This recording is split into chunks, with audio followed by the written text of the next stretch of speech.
안녕하세요. 반갑습니다. 오늘 3, 4월 이제 마지막 주입니다. 자, 지난주에 했던 내용이 중개대상물 조사 확인, 그 다음에 확인 설명하는 것 중에 이제 권리관계 분묘기지권, 장사 등에 관한 법률, 그 다음에 농지법, 확인 설명서 4가지 서식이 있는데 서식 비교하는 거 이런 것들을 했고요. 그 다음에 전자계약을 체결하면 편리하고 안전하고 전자계약이 좋다는 취지로 하시면 되겠습니다. 전자계약서 작성하면 따로 부동산 거래 신고, 해제 신고, 주택임대차 신고 할 필요 없습니다.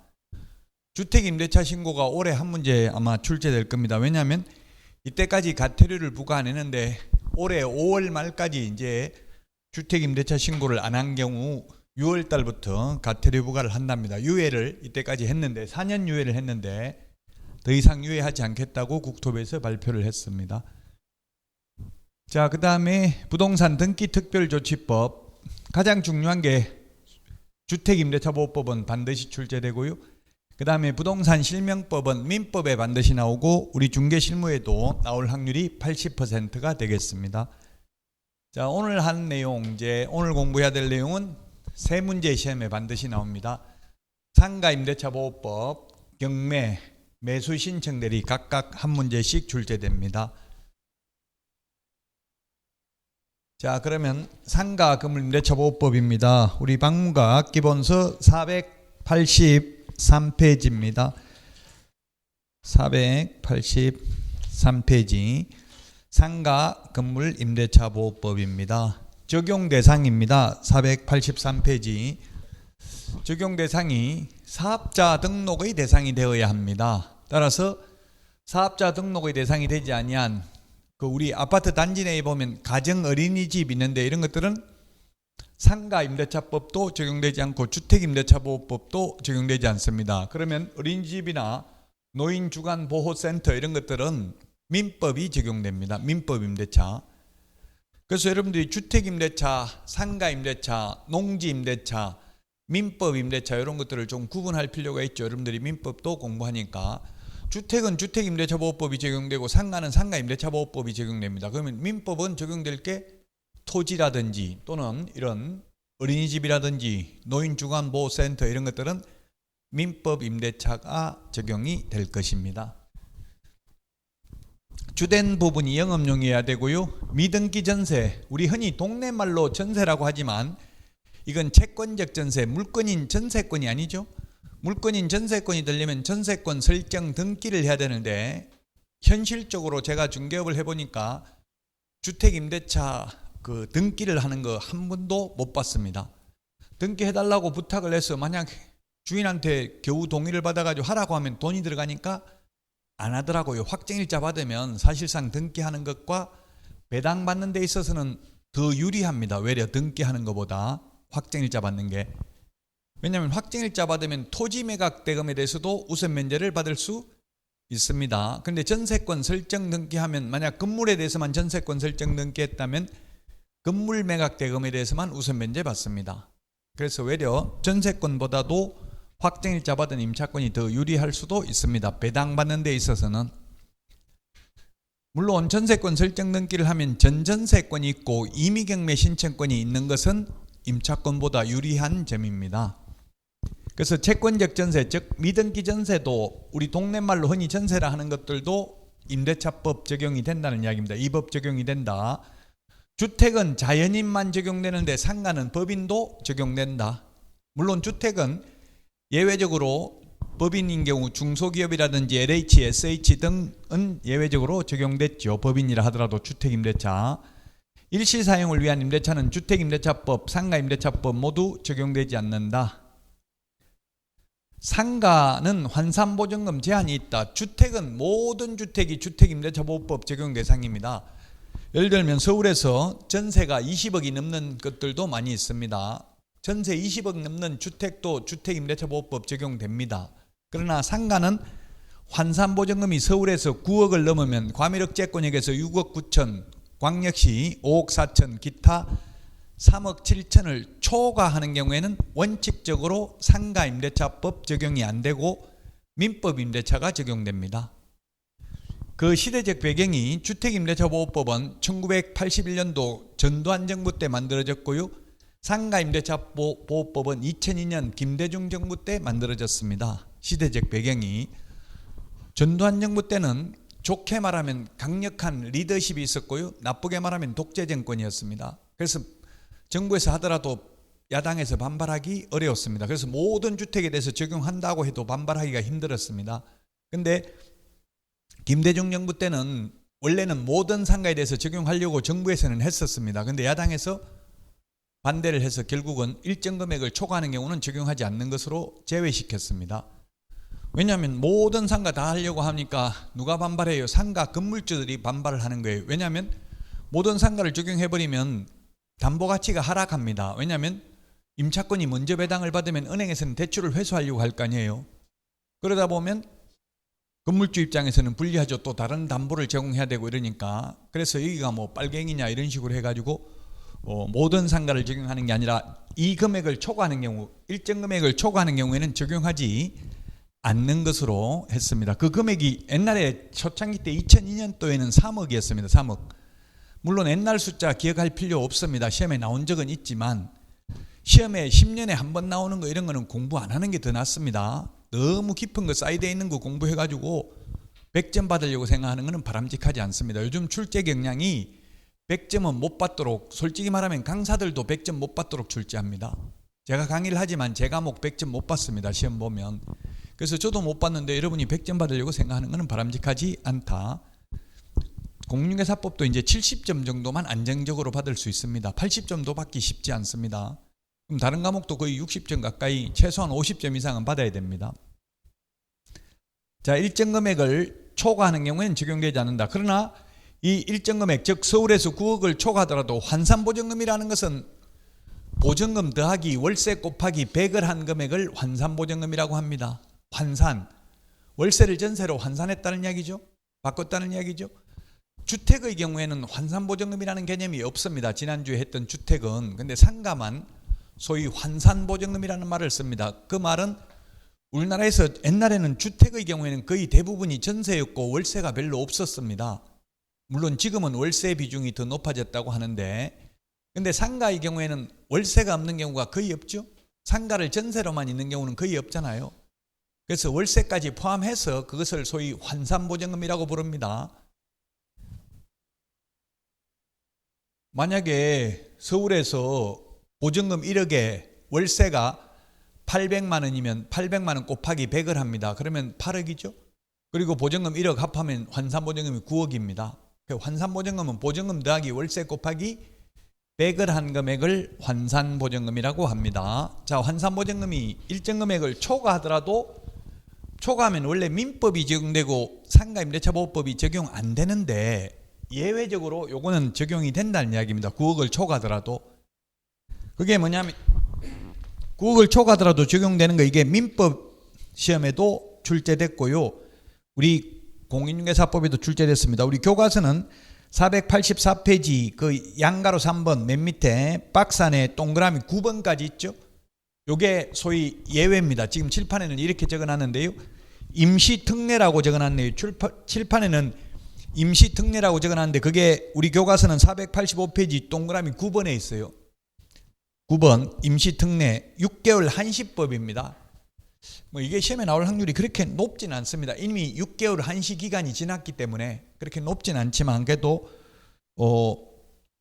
기억은 하는 게 좋겠죠. 뭐냐면 임차인이 이 법 시행일부터 6개월까지 기간 동안 연체한 차임액은 법제 10조 제1항 1호, 10조 제4, 제1항 단서 및 법제 10조 8의 적용에 있어서 차임 연체액으로 보지 아니한다.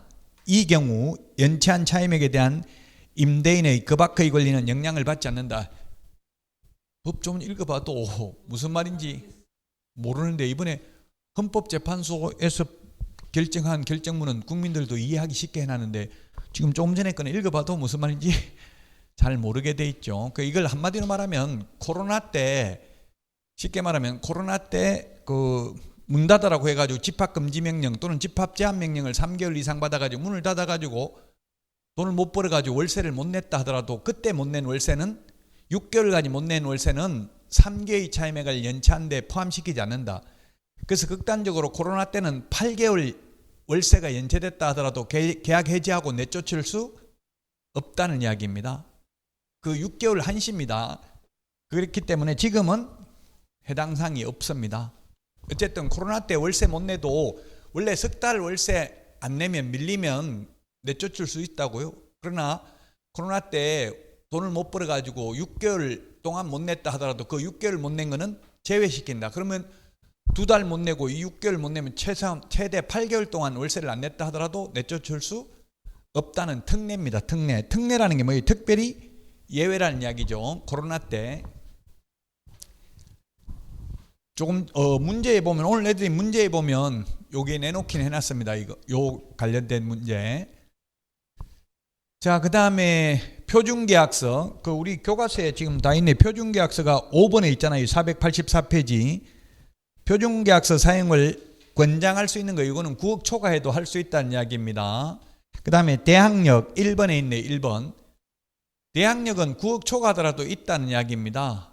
그럼 환산보증금이 9억 초과하더라도 대항력이 있다는 말은 계약기간 동안은 주인이 바뀌어도 세입자는 안 나가고 계속 장사할 수 있다는 뜻입니다. 그 다음에 계약갱신요구권. 최초 임대차 기간을 포함한 전체 임대차 기간이 10년을 초과하지 않는 범위 내에서 계약갱신 요구할 수 있는 것은 9억을 초과하더라도 서울에서 인정이 된다. 그래서 중간에 건물주가 바뀌었다 하더라도 세입자는 쉽게 말하면 10년간은 장사할 수 있다는 이야기입니다. 그 다음에 권리금 회수기회 보장. 이것도 환산보증금이 9억 초과하더라도 권리금 회수기회는 보장이 된다. 그 다음에 3개의 차임액을 연체했을 때 해지할 수 있는 것. 그 다음에 집합제한, 집합금지명령을 3개월 이상 받아서 경제사정의 중대한 변동으로 인하여 임차인이 해지했을 경우 주인은 3개월 지나면 돈 내줘야 된다. 이런 것들은 9억을 초과하더라도 적용이 됩니다. 그러면 9억을 초과하면 적용 안 되는 게 뭐가 있냐면 적용되는 거고요. 안 되는 거는 이것 빼고는 다 안 되는 겁니다. 예를 들면 기출문제 나왔던 게, 이게 민법에도 기출문제 나왔다고, 이 부분이 중요합니다. 484페이지. 최우선 면제, 우선 면제 안 됩니다. 9억 초과하면. 최단기 존속기간 1년 보장 안 됩니다. 임차권 등기 명령 이런 거 적용 안 됩니다. 5%밖에 못 올린다 이런 거 적용 안 됩니다. 그러면 환산보증금이 9억을 초과하면 시세만큼 올릴 수 있다는 이야기입니다. 월차임 전환율 이런 것들도 적용이 안 됩니다. 자, 존속기간입니다. 485페이지 맨 밑에, 485페이지 맨 밑에 보면 최단기 존속기간이 상가는 1년이고요. 주택은 2년이고요. 농지는 3년입니다. 근데 민법 임대차는 최단기, 최장기 모두 존속기간 없죠? 민법은 6개월 계약해도 됩니다. 근데 상가는 6개월 계약해도 세입자는 1년은 장사할 수 있다는 이야기입니다. 자, 그 다음에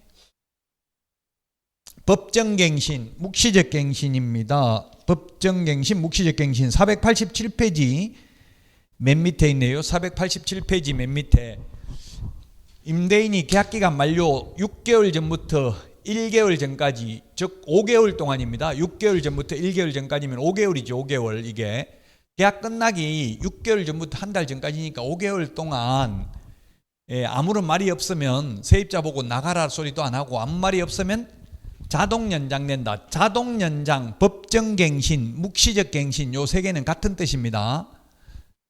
자, 그 다음에 이 자동 연장되면 전입대차와 동일한 조건으로 연장이 되고요. 존속기간은 1년으로 간주된다. 자동 연장됐다고 처음에 5년 계약했다고 5년 연장되는 게 아니라 1년 더 연장됩니다. 근데 자동 갱신된 경우에는 임차인이 나가고 싶다고 이야기를 하면 3개월 지나면 주인이 돈 내줘야 됩니다. 이 자동 연장은 최초 기간을 포함해서 10년 초과해도 가능하다. 이게 무슨 말이냐 하면 계약 갱신 요구는 10년 초과 안 된다고 했죠. 세입자가 원해서 장사 더 하겠습니다 하는 거는 주인이 거부하면 10년밖에 안 된다고요. 근데 주인이 아무 말 안 해가지고 가만히 있으면 10년이고 100년이고 계속 간다는 이야기예요. 10년 넘었는데도 주인이 세입자 보고 나가라 소리 안 했으면 자동 연장됐기 때문에 자동 연장되면 1년은 더 장사할 수 있다는 이야기에 최소한 1년은 더 할 수 있다. 자, 그 다음에 489페이지 우선 면제권이 있고요. 그 다음에 맨 위에 대항력이 있는데, 대항력이라는 건 아까도 말했지만 그냥 쉽게 말하면 이 대항력이라는 물권적 효력입니다. 원래 채권은 채무자에게만 주장할 수 있고 물권은 대세권이 있기 때문에 누구에게나 주장할 수 있습니다. 그래서 원래는 옛날에 민법에 이런 법명은 있었습니다. 매매는 임대차를 깨뜨린다. 즉 주인이 바뀌면 새 주인이 세입자 보고 이제 나 주인 바뀌었으니까 나가라고 하면 옛날에 나가야만 했습니다. 옛날에는 이 법이 생기기 전에는. 그러나 지금은 대항력이 있기 때문에 주인 바뀌어도 나 계약기간 남았으니까 장사 더 하겠다 하면 못 내보낸다는 이야기에 대항력이 있어서 제3자에게도 임차권이 있음을 주장할 수 있는 힘이 대항력입니다. 자, 그래서 대항력을 갖추려면 어떻게 해야 되냐면 인도, 명도, 점유 같은 말입니다. 인도, 즉 장사를 하고 있어야 된다는 이야기죠. 인도받아가지고 그 다음에 사업자 등록을 신청해야 됩니다. 사업자 등록 신청 안 하면 대항력 없습니다. 인도받고 즉 점유하고 있고 직접 장사를 하고 있고 사업자 등록을 신청하면 그 다음날 오전 0시에 대항력이 생깁니다. 그 다음에 그래서 대항력은 양수인이 임대인의 지위를 승계한다. 이 말은 주인이 바뀌어도 기존 세입자 계약기간 남아있으면 내보낼 수 없다는 이야기죠. 자, 그 다음에 대항력만 갖추면 최우선 면제를 받을 수 있습니다. 근데 우선 면제하고 최우선 면제하고 다른데요. 최우선 면제는 최고 먼저 받는데 일정 금액 이하인 경우 일정 금액만 최고 먼저 받는데 우선 면제는 대항력에다가 확정일자까지 받으면 확정일자 받은 당일날 후순위 권리자 기타 채권자보다 전액을 우선 면제 받습니다. 그래서 확정일자를 받으면 민법의 물권처럼 등기하는 것과 마찬가지라는 이야기입니다. 후순위보다 전액을 우선 면제 받으니까. 그 대신에 아까도 말했지만 서울에서 환산보증금이 9억을 초과하는 경우에는 우선 면제 안 된다고 했죠. 9억 이하인 경우만 우선 면제 됩니다. 이거 승계 요거는 박근혜 정부 때 생겼는데 시험에 나온 적이 없습니다. 대출 많이 받기 위해서 금융기관이 우선 면제권을 승계한다는 이야기인데 요거는 시험에 나온 적이 없으니까 넘어가겠습니다. 자, 최우선 면제 받는 거 491페이지 우리 기본서 491페이지에 있네요. 최우선 면제 받으려면 서울에서 환산보증금이 6,500만 원 이하인 경우 보증금 2,200만 원까지 나누기 3을 해서 100만 원 단위로 절상을 하면 됩니다. 그 다음에 과밀억제권역 5,500만 원 나누기 3을 해가지고 아마 3을 하면 1,800 얼마 될 겁니다. 그래서 1,900만 원. 그 다음에 광역시의 경우 3,800만 원 이하인 경우 1,300만 원까지 최우선 면제 받습니다. 2천은 어디에 해당돼요? 기타 지역에 해당되죠? 2천은 광역시도 아니잖아요. 그래서 3천만 원 이하인 경우 1,000만 원까지만 최우선 면제 받습니다. 자, 그러면 가령 예를 들어서 2천에서 월세 보증금이 500만 원이고요. 그 다음에 월세가 25만 원입니다. 월세 25만 원 곱하기 100을 하면 2,500만 원 더하기 보증금 500만 원 하면 환산보증금이 3천만 원입니다. 이런 경우에 얼마를 최우선 면제 받겠어요? 경매 넘어가면 2천에서 보증금 500에 월세 25만 원 내고 장사를 하고 있었는데 경매 넘어갔다고요. 최우선 면제를 얼마 받냐고요? 1,000만 원 받는다. 500만 원 받는다. 2,500만 원 받는다. 3,000만 원 받는다. 최우선 면제 얼마 받아요? 예, 이런 경우에 500만 원 최우선 면제 받습니다. 1,000만 원인데 이 받는 거는 보증금 범위 내에서만 받는다고요. 기준이 되는 거는 환산보증금인데 실제 받는 거는 보증금만 최우선 면제 받아요. 보증금이 최대 500만 원밖에 안 내놨는데 1,000만 원 받으면 오히려 더 이익이잖아요. 지금 자기가 내놓은 보증금보다도 그래서 가령 그러면은 보증금이 하나도 없고 월세만 30만 원 내고 있다면 최우선 면제 한 푼도 못 받잖아. 자기 내놓은 돈이 없는데 자기 내놓은 돈 범위 내에서만 받는다 이 말이에요. 그래서 기준이 되는 거는 환산보증금, 실제 받는 거는 보증금이에요. 우리 491페이지 표에는 조금 이게 칠판에 적어놓은 것보다 조금 약간 더 헷갈리는데 제가 볼 때 없죠. 근데 정확하게 해석하면 이게 정확한 거예요. 책은 지금 조금 약간 해석하기에 따라서 좀 애매하게 돼 있는데 표현이요. 그 최우선 면제금액 한도라고 했으니까 최우선 면제금 받는 게 보증금만 받거든요. 환산보증금이 아니고. 월세만 내고 있으면 한 푼도 못 받아요. 책이 틀린 건 아니고 이제 좀 해석하기가 어려울 수 있는데요. 책에 이게 최우선 면제금이라는 게 보증금 범위 내에서만 받아요. 그래서 이런 경우는 보증금이 500밖에 안 냈기 때문에 500밖에 최우선 면제 못 받는다고 1000만 원이라고 돼 있어도 이 숫자는 뭐 암기해야 되는데 자꾸 묻더라고. 이게 꼭 2층까지 암기해야 됩니까? 서울만 암기하면 안 됩니까? 묻던데. 알아서 하세요. 그거는 우리 그 암기 프린트는 암기하라고 29번에 적어놨죠. 암기 프린트는 29번에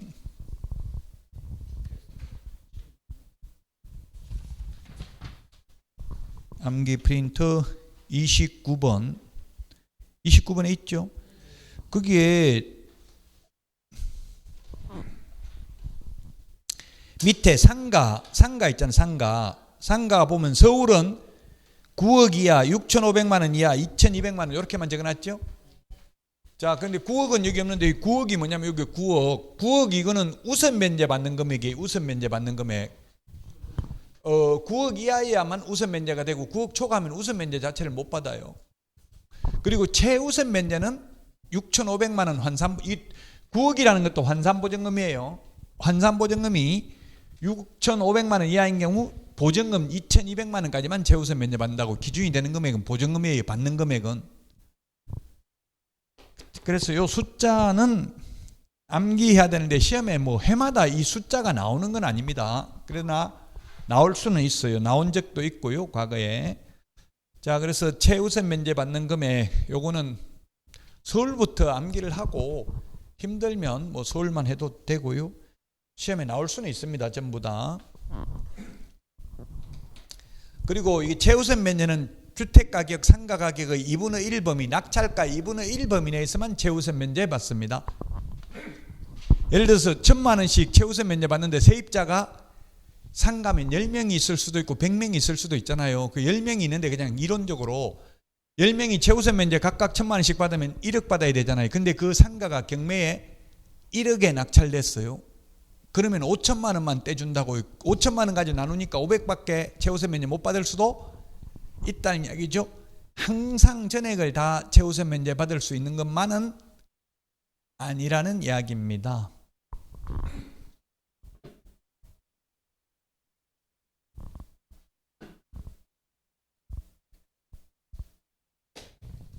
이것도 시험에 나온 적 없습니다. 주택임대차위원회, 주택임대차가 아니라 상가임대차위원회, 상가임대차 분쟁조정위원회, 이게 시험에 나온 적은 없습니다.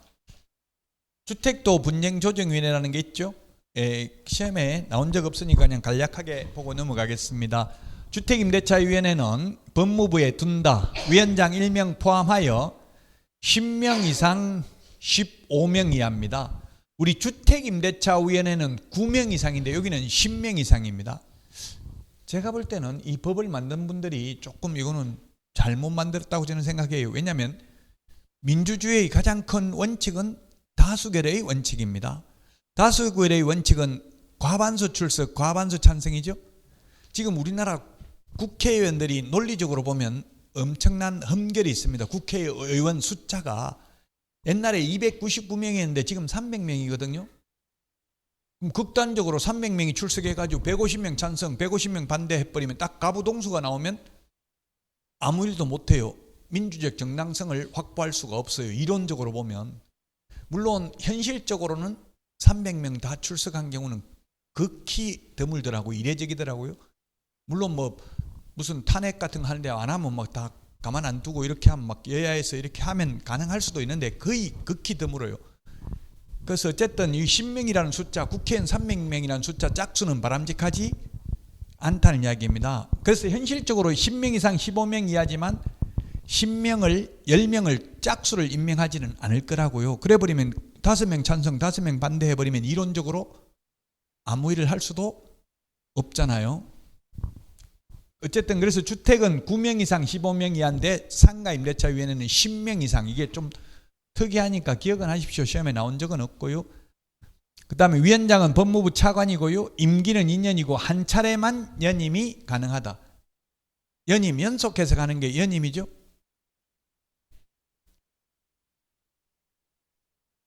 연임, 뭐 예를 들면 트럼프 같은 경우는 연임한 게 아니고 한 번 쉬었다 하는 건 또 해도 된다는 이야기예요. 트럼프는 또 한 번 더 할 수도 있어요. 이론적으로는 연임이니까 연속해서 하는 것만 1회에 하나에 연임할 수 있다 이렇게 돼 있으니까 미국 대통령 선거는. 우리나라는 아예 중임할 수 없다 이렇게 되어 있죠. 뭐 어떤 유튜브 보니까 윤석열 대통령도 대통령으로 출마한다 이렇게 돼 있는 것도 있더라고. 그는 그 불가능하다 하니까 댓글에 헌법 개정하면 된다 이렇게 해놓긴 했더라고. 헌법 개정하면 뭐 근데 헌법 개정하면서 붙이게 개정한 시점의 대통령은 또는 과거에 대통령 했던 사람은 제외한다 이런 걸 넣을 가능성이 많아요. 그렇게 지금 만약에 지금 대통령 시절에 바꾸면 중임제로 바꾸면 지금 대통령 하고 있는 사람은 출마할 수 없다 이런 걸 단서로 넣으려고 넣는 게 원칙이에요. 자, 그 다음에 분쟁조정위원회입니다. 분쟁조정위원회는 법률구조공단, 한국토지주택공사, 한국부동산원, 지사 또는 사무소에는 둔다, 시도에는 둘 수 있다, 위원장 1명 포함하여 5명 이상 30명 이하. 이것도 또 흠결이 있네요. 30명이라는 숫자 바람직하지 않습니다. 짝수. 법논리적으로 보면 그렇다는 이야기예요. 가부동수가 나오면 민주적 정당성을 확보할 수 없기 때문에. 위원장은 호선입니다. 호선. 호선이 뭐예요? 지금 교황이 거리 중인데요. 교황 선출은 어떻게 하는 거예요? 추기경들 중에서 호선이죠. 콘클라베에서 추기경들 중에서만 선출해요. 그것도 80세 안 넘은 사람 중에서만 하면 우리나라가 아니라 세계 추기경이 한 135명 정도 되는데 80명 안 된 사람, 80살 안 된 사람이 80살 넘는 사람이 한 120명 가까이 되더라고요. 추기경이 세계적으로. 호선이라는 거는 위원 중에서 선출한다는 얘기, 상호간에 선출한다 이 뜻이죠. 호선. 국회의장은 국회의원 중에서 선출하잖아요. 호선. 임기는 3년이고요. 연임 제한 없다. 보궐위원 임기는 전임자 남은 임기다. 우리나라에서 대통령 빼고 모두 전임자의 남은 임기입니다. 지금 이번에 선거가 대통령 보궐선거잖아요. 보궐선거 거리가 있어가지고 그러면 전임자 남은 기간 2년만 더 하는 게 아니라 새로 5년이 시작돼요. 대통령만 유일하게 우리나라에서는. 그 입법자의 입법 의도가 있겠죠. 왜냐하면 대통령 선거 한번 하고 나면 국론이 분열되고 엄청난 돈이 들어가거든요. 특히 국론이 분열해요. 지지자들에 따라서. 그러면 바람직하지 않거든요. 자주 선거를 하는 건. 그래서 그냥 새로 5년을 시작한다고. 대통령만 유일하게. 그 외에는 전부 전임자 남은 기간만 합니다. 60일 이내에 조정을 완료해야 되고요. 다만 30일 범위 내에서 연장 가능합니다. 조정안을 14일 이내에 수락 의사를 서면으로 표시하지 않는 경우 수락한 걸로 간주하는 게 아니라 거부한 것으로 간주합니다. 그 조정 별 실익은 없어요. 저도 재판 받으면서 조정하라고 해서 조정했는데 돈 받을 수 있는 거 깎아주고 조정했는데 그거 안 지켜도 형사처벌 규정도 없더라고요. 돈 줄 사람이 깎아주면 주겠다 하더라고요. 그래서 깎아줄게 달라 했어요. 조정이 성립됐는데 또 그 안 주더라고요. 그러니까 별로 실효성이 없어요. 안 지켜도 사실. 지금 아파트 같은 것도 분쟁조정위원회 이런 게 만약 층간소음 분쟁조정위원회 이런 데다 조정 신청할 수 있는데 그렇게 실효성은 없다. 자, 그 다음에 권리금 회수 기회 보장입니다. 권리금 주인이 받으면 돼요, 안 돼요? 주인이. 법조문에 주인이 권리금 받으면 된다, 안 된다는 규정은 없습니다. 근데 판례는 주인이 받아도 됩니다. 그리고 예를 들면 이 상가가 만약 우리 학원도 이게 최초로 분양받아 가지고 수분양자가 세를 한 번도 놓은 적이 없고 비어있는 상가에 바닥권리금 받으면 돼요, 안 돼요? 받아도 된다. 법조문에는 없습니다. 근데 해석상 판례는 받아도 된다. 다만 그런데 받았으면 그럼 계약기간 끝났으면 주인이 권리금 내줘야 된다. 세입자한테 안 내줘도 된다. 계약기간 끝났으면 안 내줘도 돼요. 만약 5년 계약하고 5천만 원 권리금을 줬는데 주인 사정으로 3년 만에 내보내려면 남은 잔존기간 2년분에 상당하는 권리금 상당액은 내줘야 된다는 게 판례예요.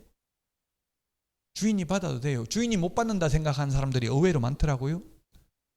자, 그래서 권리금 주인이 내줘야 되는 게 아니라 주인으로서는 권리금 회수 기회만 보장해 주면 돼요. 새로운 세입자 데리고 와서 주인한테 제가 이 새로운 세입자한테 권리금 받을 테니 주인께서는 이 새로운 세입자와 임대차 계약을 체결해 주십시오 하면 주인은 정당한 이유 없이 이를 거부할 수 없는 게 권리금 회수 기회 보장입니다. 즉 주인이 다른 세입자한테 기존 세입자가 권리금 받아가는 걸 못하게 해서는 아니 된다는 이야기입니다. 자, 그래서 권리금 회수 기회 보장은 계약기간 끝나기 6개월 전부터 계약기간 끝날 때까지 기존 세입자가 계약기간 끝나기 6개월 전부터 끝날 때까지 새로운 세입자 데려와야 돼요. 못 데려오면 그냥 나가야 돼요. 데려와서 좀 전에처럼 주인한테 나 이 세입자한테 새로운 세입자한테 권리금 받을 테니 주인께서는 새로운 세입자와 계약 체결해 주십시오 하면 정당한 사유 없이 거절할 수 없다. 이게 2015년도에 도입됐습니다. 도입된 지 10년 됐는데요. 지금 현재 실태를 보면 이 제도가 명문화되기 전보다 지금 외려 세입자들이 권리금 회수를 더 못하고 있다는 통계가 있습니다. 양성화되고 나서 외려. 그 이유가 뭐냐면 예외가 너무나 많기 때문에 그렇습니다. 주인이 거부할 수 있는 예외가 너무나 많다. 그게 뭐냐면 새로운 세입자 데려왔는데 그 세입자가 차임을 지급할 자력이 뭐예요? 경제적 능력이죠. 자본적 능력. 근데 어떻게 하냐고요. 새로운 세입자 데려왔는데 주인이 저 옷 입은 거 보니까 월세 안 낼 것 같아. 다른 세입자 데려와 봐라. 이렇게 할 수 있다는 이야기입니다. 그럼 기존 세입자가 아닙니다. 옷은 저렇게 입어도 능력됩니다. 라는 걸 입증해야 돼요. 주장하는 자가 입증해야 되죠. 그게 어렵다는 이야기예요. 현실적으로. 그 주인한테 사실상 제가 볼 때는 유리해요. 거의 대부분 분들이 세입자한테 너무 유리하게 돼 있다. 주택임대차나 상가임대차법이 이렇게 주장하는데 저는 아직도 주인에게 또 더 유리하다고 봅니다. 뭐 시험에 주인한테 유리하냐 세입자한테 유리하냐 이 법이 그런 건 물론 나오지는 않습니다. 자, 그 다음에 의무를 새로운 세입자 데려왔는데 그 새로운 세입자가 의무를 위반할 우려가 있는 경우 저 사람 장사 제대로 안 하고 유리창 깨고 뭐 청소도 안 할 것 같다. 예를 들면 극단적인 예를 들면 그렇게 하는 경우도 있고요. 그런 경우 권리금 회수 기회 보장 안 해줘도 된다고요. 너무나 이게 자의적인 해석이고 좀 애매하죠. 법 조문이 명확하게 안 돼 있고 좀 애매하게 돼 있는 경우가 많아요. 뭐 제3자에게 보니까 이번에도 그런 거 있더라고. 서울 지하철 그 여직원 살해한 게 있었어요. 남자 직원이. 그래서 그 남자 직원이 뭐 징역 15년인가 선고받았는데 산재로 인정이 됐더라고요. 그래서 그 여자 직원은 유족연금을 받게 됐어요. 그 보험회사에서 그 피해 가해자를 대상으로 구상금 청구 소송을 제기했어요. 근데 인용이 안 될 가능성이 높다고 하더라고요. 왜냐하면 제3자가 손해를 입힌 경우에 한해서 구상권을 행사할 수 있는데 제3자가 누군지 이게 명확하게 규정된 바가 없기 때문에 민법에서도 제3자 그래서 시험에 잘 나오죠. 제3자가 누구냐 애매한 게 많다는 이야기예요. 그렇게 우리 법에 명확하게 해놓지 않는 거는 제가 볼 때는 변호사들 돈 벌어 먹어야 되니까 뭐 상당한 이유가 있는 경우 이런 식으로 돼 있잖아요. 그 상당한지 안 한지는 판사가 판단해야 되고 그러면 소송을 해봐야 하는 거잖아요. 그래야 변호사가 돈 벌 수 있으니까요. 뭐 지체 없이 해야 된다 이렇게 돼 있고 그 지체 없이가 며칠인지 명확하게 규정이 없어요. 그러니까 지체 없이 안 했다 이렇게 소송을 제기해봐야 알 수 있는 거예요.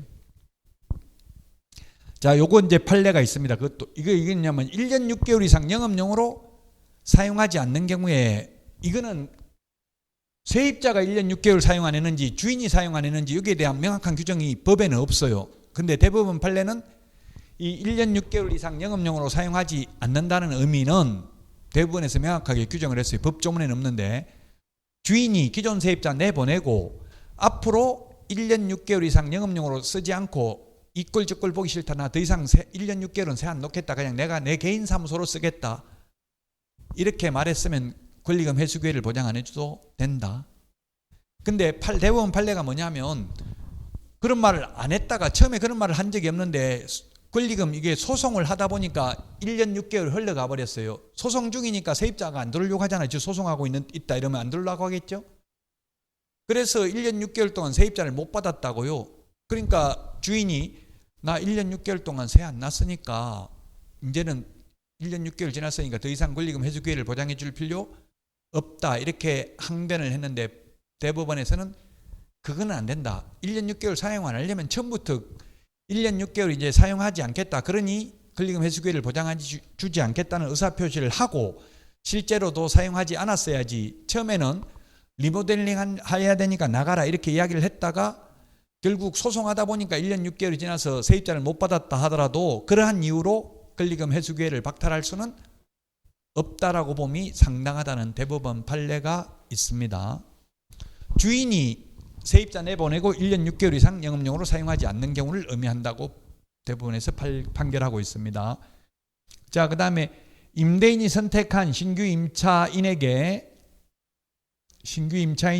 기존 임차인에게 권리금을 지급한 경우, 이거는 시험에 나온 적도 없고 현실적으로도 거의 없는 일인데 이게 무슨 말이냐면 새로운 세입자를 데려와야 되는데 세입자도 새로운 세입자를 데려오고 주인도 새로운 세입자 데려왔으면 주인에게 우선권이 있다는 이야기예요. 주인이 데려온 세입자가 기존 세입자한테 권리금 줬으면 기존 세입자가 내가 데려온 세입자하고 계약 왜 안 하고 네가 데려온 사람하고 하냐 이렇게 주장할 수는 없다는 이야기입니다. 주인 입장에서는 이렇게 친절한 주인은 거의 없다고 봐야 되겠죠. 왜냐하면 주인 입장에서는 기존 세입자가 권리금이 자꾸 높아지면 많이 받아가면 부담스러워해요. 오히려 보증금보다 권리금이 더 많으면 새로운 세입자가 안 들어오려고 할 가능성이 많겠죠. 그 주인 입장에서는 권리금 없는 것을 선호합니다. 자, 손해배상인데요. 이게 뭐냐면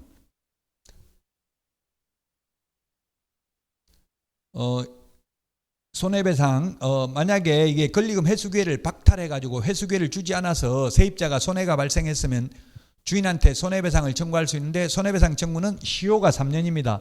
임대차 기간이 끝난 날로부터 3년 안에만 손해배상을 청구할 수 있습니다. 민법 766조 채권 소멸시효, 일반 채권은 그 사유가 발생한 날로부터 10년, 손해가 있음을 안 날로부터 3년 지나면 시효로 소멸한다, 이런 규정이 있죠. 여러분들 시험 범위가 103조부터 민법 766조까지잖아요. 자, 그래서 손해배상액은 신규 임차인이 지급하려는 권리금 액수와 임대차 종료 당시 권리금 평가액 중 낮은 금액을 초과할 수 없습니다. 높은 금액이 아니라 낮은 금액을 초과할 수 없습니다. 그러면 어떻게 해야 되겠어요? 기존 세입자는 새로운 세입자한테 권리금 계약을 체결하고 권리금의 10%를 통장으로 입금받은 거, 이런 걸 증거가 있어야 되겠죠. 그리고 감정평가사가 평가를 합니다. 그 금액 중에서 낮은 금액, 둘 중에서 낮은 금액을 초과할 수 없다. 높은 금액이 아니고요. 자, 그 다음에 국토부 장관은 법무부 장관과 협의하여 표준 권리금 계약서 사용을 권장할 수 있고요. 또 제외. 자, 전통시장 X, 이게 무슨 말이겠어요? 제외라는 말은 권리금 회수 기회를 보장해 주어야 하는 경우에서 제외된다. 즉 전통시장 X, 이 말은 전통시장은 권리금 회수 기회를 보장해 주어야 한다는 뜻입니까? 안 해도 된다는 뜻입니까? 해줘야 된다는 뜻입니다. 권리금 회수 기회 제외되는 거에서 또 X 제외된다. 좀 말이 어려운데요. 준대규모 점포, 대규모 점포, 백화점, 할인 매장 이런 거는 권리금 회수 기회를 보장 안 해준다고요. 근데 전통시장은 안 해주는 거에서 제외된다, 이 말은 해준다, 이 말이에요. 좀 말이,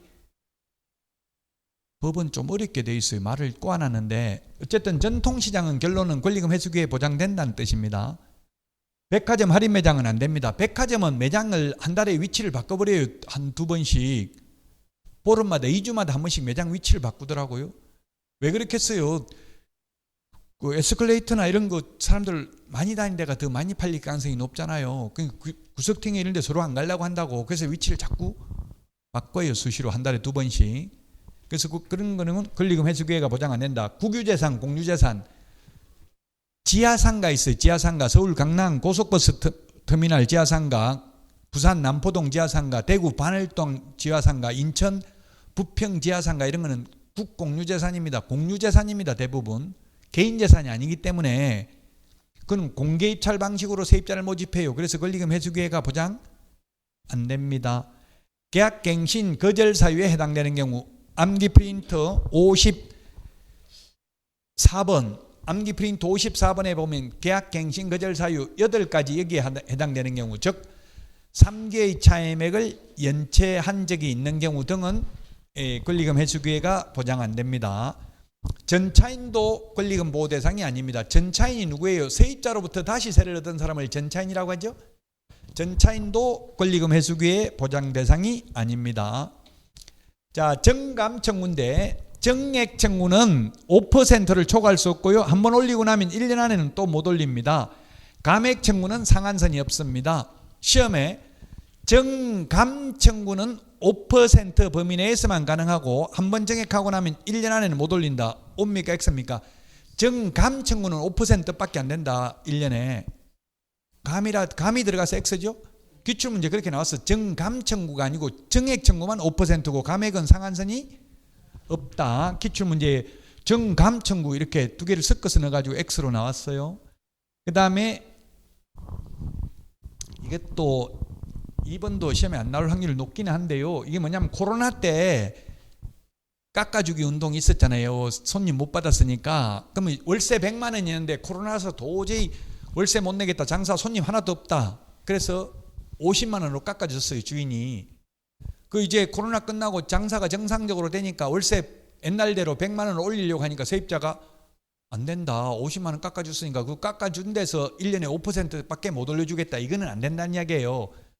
원상복구 시키는 건 원래 100만 원 받다 50만 원으로 깎아줬으면 코로나 때 다시 100만 원 올리는 거는 이거 5% 이거 적용이 안 된다. 그냥 올려도 된다는 이야기예요. 월차임 전환율. 전세를 월세로 돌리는 경우에는 연 1할 2푼 또는 기준금리 4.5배 중에서 낮은 비율을 초과할 수 없다. 연 1할 2푼 12%면 만약 1억을 월세로 돌리면 얼마예요? 그러면 12% 하면 1200만 원 나누기 12달 하면 1000만 원. 그 다음에 기준금리 4.5배 중에서 낮은 비율을 초과할 수 없다. 기준금리가 지금 2% 얼마인지 모르겠는데 기준금리가 수시로 바뀌니까 2%라고 잡으면 뭐 거의 비슷하네요. 이거하고 거의 비슷하니까 어쨌든 이 둘 중에서 낮은 비율을 초과할 수 없다. 자, 그 다음에 3개의 차임액을 연체하면 해지할 수 있고요. 집합 제한, 집합 금지 명령을 3개월 이상 받아가지고 폐업을 할 경우에는 주인이 3개월 안에 돈 내줘야 된다. 나간다고 하면 3개월 후 효력이 발생한다. 법무부 장관은 국토부 장관과 협의하여 상가 건물 임대차 표준계약서 사용을 권장할 수 있다. 이거는 주어가 법무부 장관. 상가 권리금 표준계약서는 주어가 국토교통부 장관이었습니다. 자, 그 다음에 편면적 강행규정이다. 양면적 강행규정이 아니고, 그래서 만약에 최단기 존속기간이 1년인데 6개월 계약 체결했으면 세입자는 6개월을 주장할 수 있는데 주인은 6개월을 주장할 수 없다. 편면적 강행규정이다. 양면적 강행규정이 아니고요. 자, 여기까지 하고 쉬었다가 경공매제도 보도록 하겠습니다. 오늘 내드린 문제 앞에 있는 거 미리 좀 풀어보시기 바랍니다.